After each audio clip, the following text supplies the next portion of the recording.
रुग्णालयांमध्ये आता 24 तास नियंत्रण कक्ष असणार। निवासी डॉक्टरांच्या सुरक्षेसाठी अतिरिक्त सुविधा।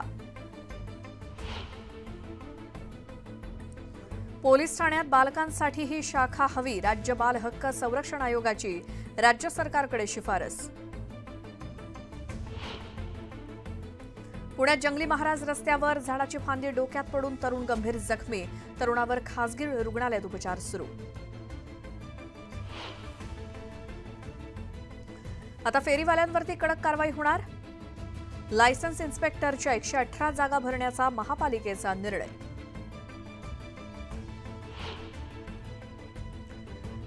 प्रकाश प्रदूषणापासून मुंबईतील झाडांची मुक्तता। झाडांभोवती असलेली सजावट हटवल्याचा महापालिकेचा हायकोर्टात दावा। दहीहंडीच्या पार्श्वभूमीवर मुंबई पोलिसांकडून मार्गदर्शक सूचना जारी। मिरवणुकीत कोणताही अनुचित प्रकार घडू नये यासाठी खबरदारी। अंधेरी सबवेत पाणी साचत असल्यामुळे तिथे भूमिगत टाकी हवी। भाजप आमदार अमित साटप यांनी महापालिकेला सुचवल्या उपाययोजना। वर्ध्याच्या आष्टी तालुक्यात जोरदार पाऊस। काकडदरातील अनेकांच्या घरात पाणी शिरलं। नागरिकांचं नुकसान। वर्ध्याच्या आष्टीतील साहूर भागात पावसामुळे मोसंबी आणि संत्रा पिकांचं मोठं नुकसान।